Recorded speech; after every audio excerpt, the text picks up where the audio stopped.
Boa tarde, meus irmãos, meus amigos, vocês que estão sempre aí me assistindo, dando like, né, comentando. Muito obrigado a vocês, viu?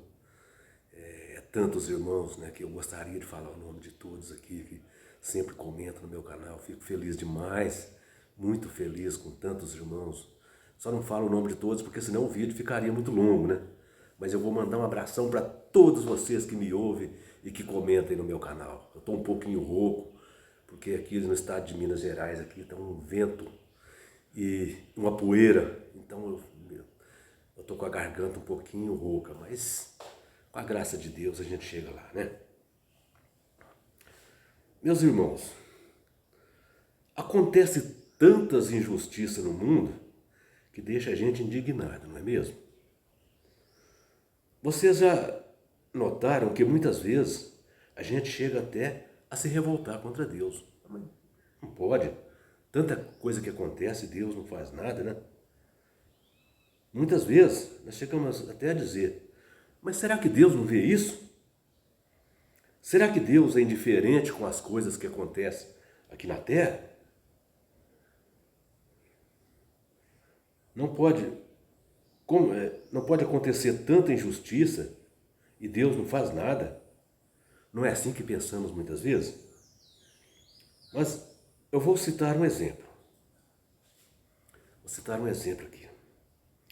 Muitas organizações religiosas, quando se vê confrontada com a Bíblia, o que eles fazem?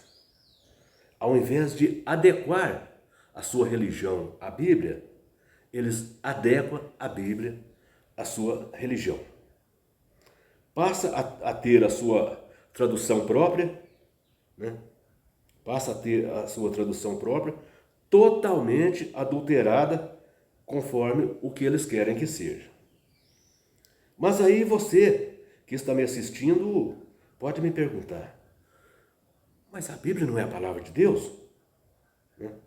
A Bíblia não é a palavra de Deus? Por que Deus não criou um mecanismo para proteger a sua palavra contra as adulterações? Né?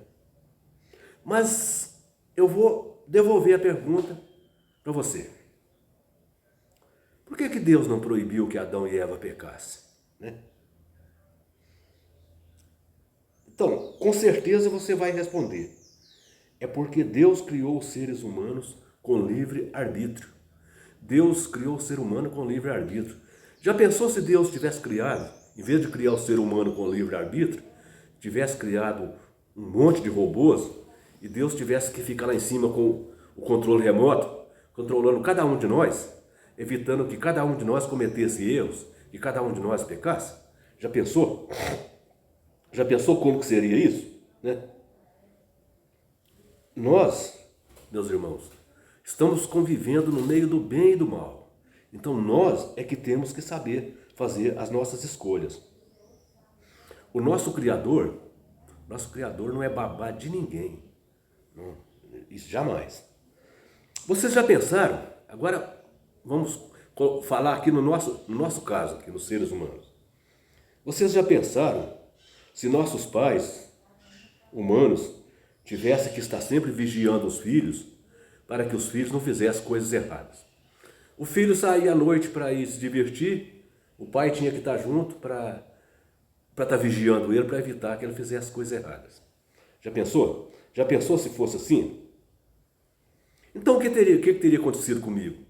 Eu perdi meu pai há 64 anos há 64 anos.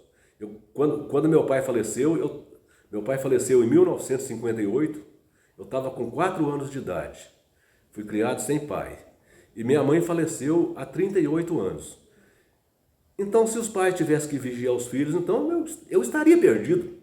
Eu tinha espinguelado totalmente para o lado do mal. Mas graças a Deus não foi isso que aconteceu, não. Graças a Deus eu sempre fui para o lado do bem.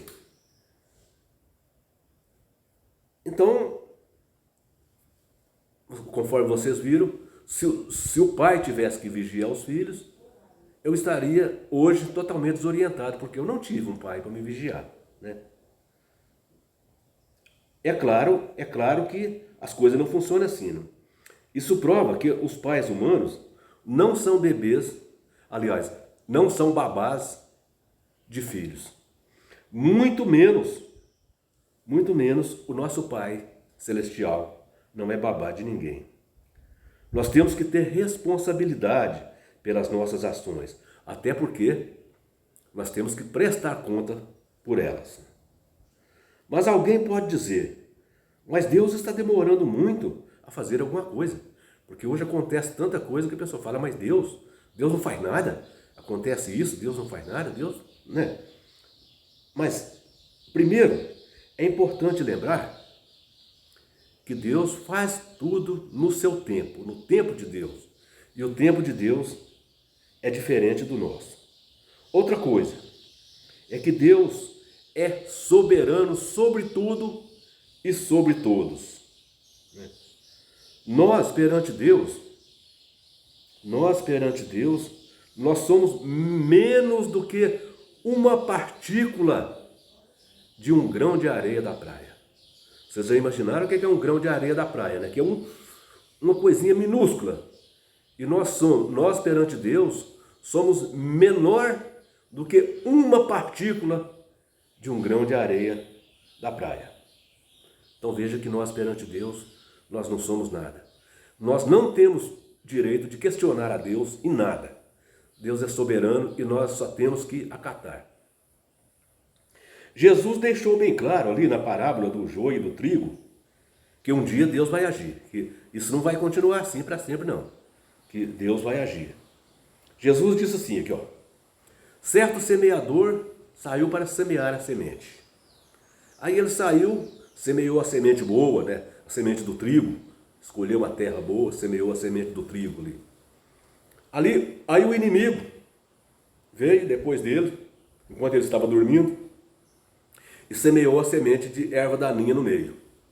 Aí de repente começou a nascer aquele lavrador bom. Olhou e falou, gente, mas isso aqui não é trigo, isso aqui é... Nossa, aqui ó, tem muita mistura no meio do trigo aqui, ó. Mas aí ele pensou, se eu for arrancar a erva daninha agora, nesse exato momento, como estão todos minúsculos ainda, eu vou arrancar o trigo junto. Então o que eu vou fazer? Eu vou deixar tudo crescer junto.